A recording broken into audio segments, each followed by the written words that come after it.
ताजमहल के बारे में हम सभी लोग बहुत अच्छी तरह से जानते हैं। भारत के अलावा विदेशों में भी ताजमहल बहुत फेमस है और ये विश्व के अजूबों में ताजमहल का भी स्थान है। बहुत से विदेशी पर्यटक हैं जो ताजमहल की खूबसूरती देखने के लिए आगरा आते हैं और हमारे देश से भी बहुत से पर्यटक हैं जो प्रत्येक वर्ष ताजमहल घूमने जाते हैं। इसको प्रेम की निशानी कहा जाता है। हम सभी जानते हैं शाहजहां ने इसको बनवाया है। अब इतिहास में हमने ताजमहल को लेकर बहुत कुछ चीज़ें पढ़ी हैं। हम सभी जानते हैं कि इतिहास में क्या क्या चीज़ें ताजमहल को लेकर बताई गई, पढ़ाई गई। अब इतिहास में जो दर्ज है हम लोग वही चीज़ें जानते हैं कि भाई इसको शाहजहां ने बनवाया था। तो हम लोग यही जानते हैं कि शाहजहां ने इसको बनवाया था, चूँकि शुरुआत से जो इतिहास की किताबों में हमें मिला, हमें पढ़ने को मिला, हम वही जानते हैं। लेकिन एक्चुअली में क्या ये सच्चाई है जो इतिहास की किताबों में, इतिहास के पन्नों में दर्ज है? इसको लेकर ऑनरेबल दिल्ली हाई कोर्ट के समक्ष एक PIL दाखिल की गई, यानी कि जनहित याचिका दाखिल की गई। अब इस जनहित याचिका में दिल्ली हाई कोर्ट ने एक बड़ा आदेश भी किया ताजमहल को लेकर। तो आगे हम इन सारी चीज़ों को आपको बताएंगे और एक डिस्कशन आप करेंगे और बताएंगे कि ऑनरेबल दिल्ली हाई कोर्ट के समक्ष जो PIL दाखिल की गई, क्यों दाखिल की गई, किसने दाखिल की और ये दाखिल करने का कारण क्या है। तो वीडियो को अंत तक जरूर देखिएगा, बेहद महत्वपूर्ण वीडियो है। तो ऑनरेबल दिल्ली हाई कोर्ट के समक्ष ताजमहल को लेकर एक जनहित याचिका दाखिल की गई।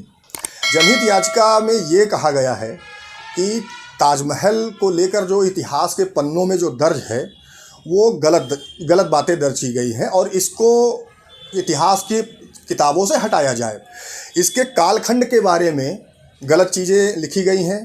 तो इन सारी चीज़ों को हटाने के लिए और सही कालखंड का पता लगाने के लिए और ताजमहल वाकई में शाहजहां, मुग़ल सम्राट शाहजहां द्वारा बनवाया गया था या वो किसी निर्मित भवन को पुनर्जीवित किया गया, तो इन सारी चीज़ों को इस जनहित याचिका में उठाया गया है। अब ये जो जनहित याचिका है ये NGO हिंदू सेना के नाम से एक NGO है जिसके द्वारा ये जनहित याचिका ऑनरेबल दिल्ली हाई कोर्ट के समक्ष दाखिल की गई। तो एक NGO है, NGO हिंदू सेना, इसके अध्यक्ष हैं सुरजीत सिंह यादव, जिनके द्वारा ये जनहित याचिका ऑनरेबल दिल्ली हाई कोर्ट के समक्ष दाखिल की गई थी। और इसी PIL में इस चीज़ को उठाया गया कि जो इतिहास में हम लोगों को जो पढ़ाया गया कि जो ताजमहल के बारे में लिखा है वो गलत चीज़ें लिखी हुई हैं। इसमें एक ये आपत्ति उठाई गई है कि ये मुग़ल सम्राट शाहजहां द्वारा बनवाया नहीं गया है। ये जो ताजमहल है ये राजा मानसिंह के महल का पुनरुद्धार किया गया, यानी कि उस समय के जो राजा थे मानसिंह, ताजमहल उनका महल था और उसी को पुनर्निर्मित किया गया। यानी कि जो इतिहास के पन्नों में बताया गया है, वो जो पढ़ाया जा रहा है या जो पढ़ाया गया है वो चीज़ें इस PIL के हिसाब से गलत है। यानी कि इस PIL में यही कहा गया है कि जो मुग़ल सम्राट शाहजहां द्वारा ये जो ताजमहल बनवाया गया ये चीज़ गलत दर्ज की गई है, इसको हटाया जाए और सही चीज़ इतिहास की किताबों में अंकित की जाए। ऐसी ही एक जनहित याचिका ऑनरेबल सुप्रीम कोर्ट के समक्ष भी 2022 में दाखिल की गई थी, लेकिन ऑनरेबल सुप्रीम कोर्ट द्वारा उसको सुनवाई करने से इनकार कर दिया गया और बाद में उस PIL को वापस ली गई। लेकिन फ़िलहाल ऑनरेबल दिल्ली हाई कोर्ट के समक्ष ये PIL फिर से आई इसी बात को लेकर। और हम सभी जानते हैं कि इतिहास में जो चीज़ें हमें बताई गई हैं, जो पढ़ाई गई हैं, हम सिर्फ उतनी ही चीज़ें जानते हैं। एक्चुअली में कौन सा निर्माण कब हुआ ये तो हमें पता नहीं है। जो भी पता है, चाहे वो ताजमहल हो, चाहे वो दिल्ली का लाल किला हो, चाहे वो कुतुब मीनार हो, ये जितने भी ऐतिहासिक स्थल है हमारे देश में, इन सारी चीज़ों के बारे में हम इतिहास से ही हमें पता चला है कि ये कब बना, किसने बनवाया, क्यों बनवाया।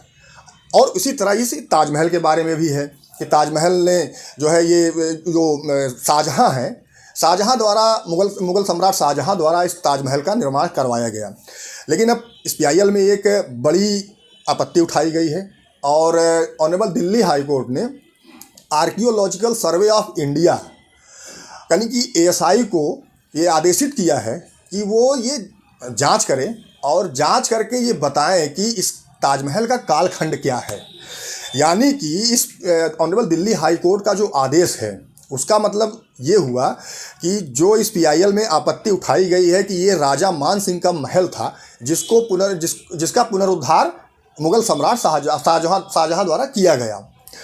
अब इस आदेश के तहत अब ASI ही इस चीज़ को पता करके बताए कि ये कितना पुराना है, क्या जो बातें इतिहास में कही गई हैं, यानी कि जो सन या इसके निर्मित होने का वर्ष इतिहास में बताया गया है, क्या वो सही है या नहीं है, या इस PIL करने वाले के द्वारा जो ये आपत्ति उठाई गई है कि ये राजा मान सिंह का महल था, ये चीज़ सही है या नहीं है। तो फिलहाल ताजमहल को लेकर एक बड़ा आदेश ऑनरेबल दिल्ली हाई कोर्ट द्वारा किया गया है और आर्कियोलॉजिकल सर्वे ऑफ इंडिया को अब ये आदेशित किया गया है कि वो इस चीज़ का पता करके बताएं कि ताजमहल कब बना, किसने बनवाया और किसके द्वारा निर्मित किया गया। जो इतिहास में जो चीज़ें दर्ज हैं वो कहाँ तक सही हैं और कितनी सही हैं। तो आगे अब ये देखना है कि आर्कियोलॉजिकल सर्वे ऑफ इंडिया द्वारा इसका जब सर्वे किया जाएगा तो उसमें क्या चीज़ें निकल के आती है। हम सभी जानते हैं कि इस समय ज्ञानवापी को लेकर भी सर्वे चल रहा है, ASI द्वारा सर्वे किया जा रहा है। ज्ञानवापी को लेकर जो चीज़ें आपत्ति उठाई गई है ज्ञानवापी से संबंधित याचिका में या मुकदमे में, उन्हीं सारी चीज़ों को ASI इस समय सर्वे कर रहा है। और इसी तरह अब ताजमहल के सर्वे का भी आदेश ऑनरेबल दिल्ली हाई कोर्ट ने किया है। तो अब ये भविष्य में हमें देखने को मिलेगा कि जो PIL में आपत्ति उठाई गई है वो सही है या जो इतिहास में हमें पढ़ाया जा रहा है वो सही है।